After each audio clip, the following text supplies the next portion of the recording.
हुजूर अलैहिस्सलाम सोचों की पाकीज़गी देते।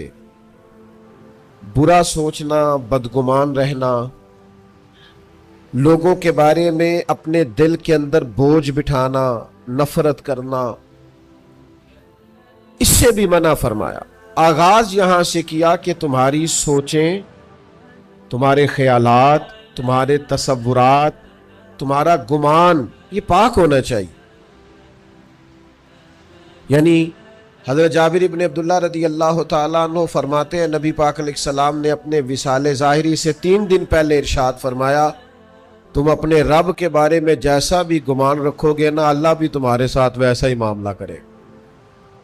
तो पाकीज़ा गुमान होना चाहिए, तुम्हारा जहन होना चाहिए अल्लाह जब भी फैसला करेगा रहमत वाला ही करे, मामलात करम वाले ही हों। अच्छी सोच, अच्छा गुमान, अच्छी राय ये सोसाइटी में खूबसूरती पैदा करती। आप देखिए हुजूर इस सफाई को कितना पसंद करते हैं।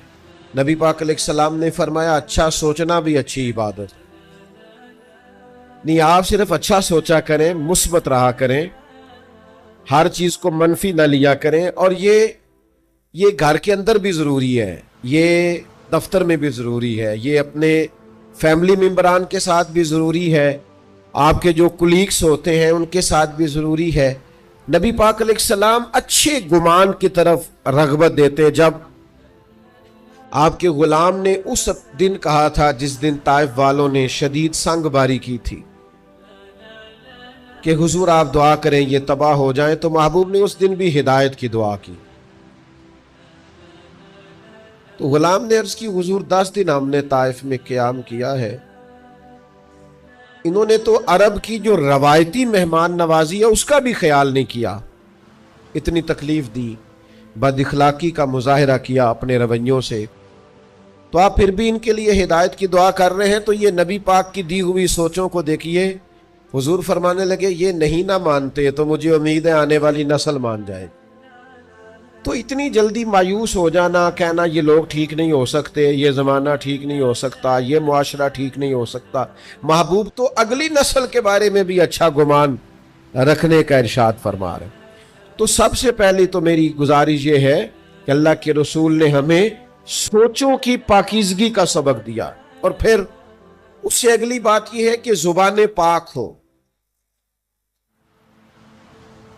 यानी हमारे यहाँ अब लोगों ने गीबत का नाम बदल दिया है, अब उसका नाम गपशप रख लिया है। अब हमारी गपशप ये होती है कि 2 4 10 बंदों के बारे में हम तबसरा करें, ये करता है, वो करता है, बड़ा खराब हो गया है, ये हमारी गपशप है। इतना सख्त नापसंद किया गीबत को, इतना बदबूदार काम बयान किया कि फरमाया इस तरह कोई मुर्दा भाई का गोश्त खाए, वो इस तरह है गीबत करने वाला कि मरे हुए भाई का गोश्त खा रहा।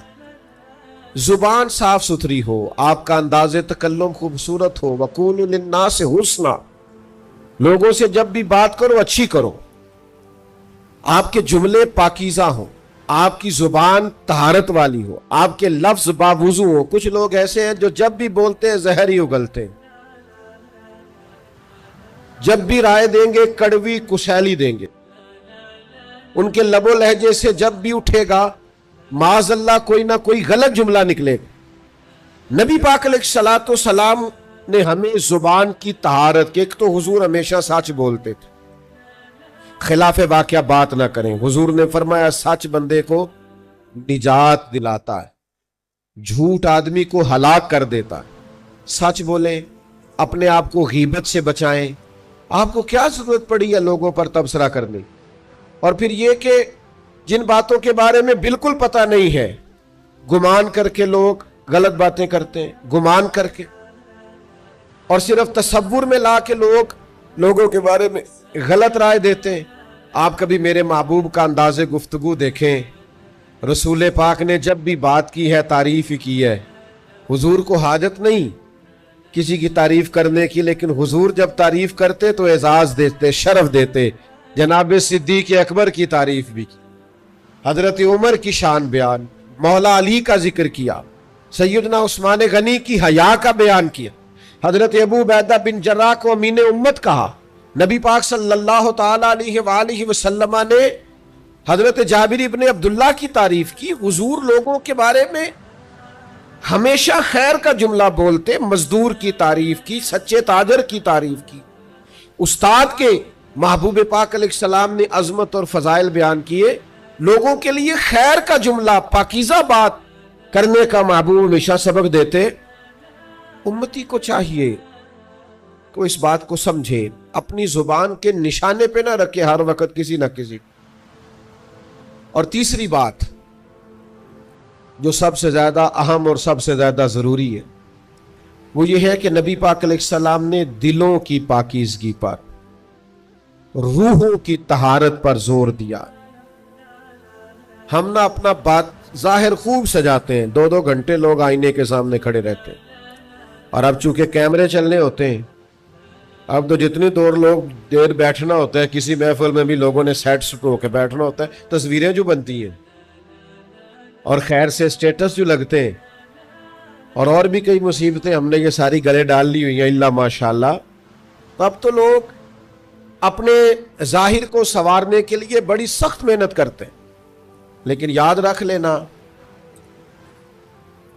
بڑے اجلے لوگ، بڑی گاڑیوں میں بیٹھے لوگ، بڑے بنگلوں سے نکلتے ہوئے بھی بعض لوگ ہم نے بے چین دیکھے، بے قرار دیکھے، ذہنی تناؤ کا شکار ہیں، فکری انتشار کا شکار ہیں، قوت فیصلہ سے محروم ہیں، سمجھ نہیں آ رہی کیا کریں، کدھر جائیں. زندگی کی دوڑ میں اتنے آگے نکل گئے کہ صرف دنیاوی مفادات کی جنگ نے جکڑ دیا ہے چاروں جانب سے.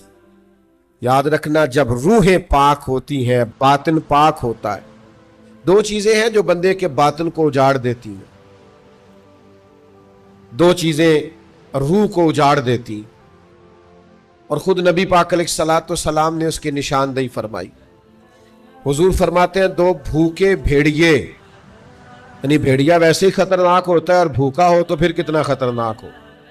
کریم فرماتے ہیں 2 بھوکے بھیڑیے بکریوں کے ریوڑ میں چھوڑ دیے جائیں تو اتنا نقصان نہیں کرتے جتنی دولت اور شہرت کی محبت انسان کے باطن کا نقصان کرتی. اس کی روح کو پورے طور پہ اجاڑ دیتی، اس کا باطن پورے طور پہ بکھر جاتا ہے.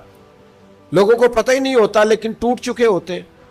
تو یاد رکھ لیجئے گا کہ روح کی طہارت، باطن کی پاکیزگی، یہ تزکیہ نفس ہے، قرآن مجید کا بنیادی عنوان ہے. نبی پاک صلی اللہ تعالی علیہ وسلم کے فرائض نبوت میں سے ایک اہم بات کہ حضور نے باطنی طہارت پر زور دیا. اور حضور فرمانے لگے کیوں زور دیا؟ ظاہر ہے ہم سب کا عقیدہ ہے کہ ساری کائنات سو جاتی ہے لیکن اللہ تعالیٰ کو نہ اونگ آتی ہے نہ نیند آتی. تو رب دیکھتا ہے، ہر وقت دیکھتا ہے، اپنے کرم سے دیکھتا ہے، اپنی رحمت سے دیکھتا ہے.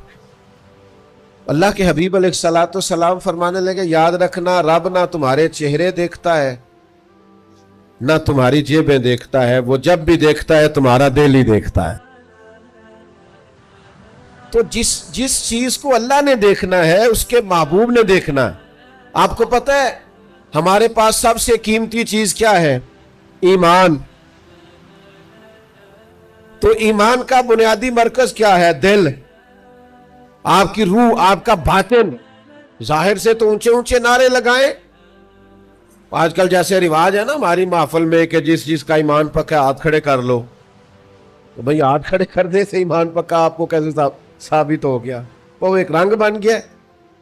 آپ کے باطن کی کیفیت کیا ہے؟ اگر باطن اجڑا ہوا ہے، آذان ہو گئی ہے اور آپ فارغ بیٹھے ہیں موبائل پہ، آپ نماز پڑھنے نہیں جا رہے، آپ کو کسی مظلوم پر رحم نہیں آ رہا، کسی بھوکے پر ترس نہیں آ رہا، آپ کی تجوری پیسوں سے بھری ہوئی ہے اور آپ کے محلے میں لوگ سسک رہے ہیں بھوک سے، آپ کو خیال نہیں آ رہا، تو پھر میرے بھائی روح کی طہارت کی ضرورت ہے. نبی پاک علیہ السلام نے جو کمال کیا ہے وہ یہ ہے کہ حضور نے انسان تعمیر کیے ہیں، انسانیت سازی کی ہے. نبی پاک حضور نے انسانوں کی تشکیل کی ہے. ہوتا ہے نا لوگ کہ میں نے بلڈنگیں بڑی بنائی تو میں نے کارخانے بڑے لگائے تو میں نے فلاں ترقیاتی کام بڑے کیے.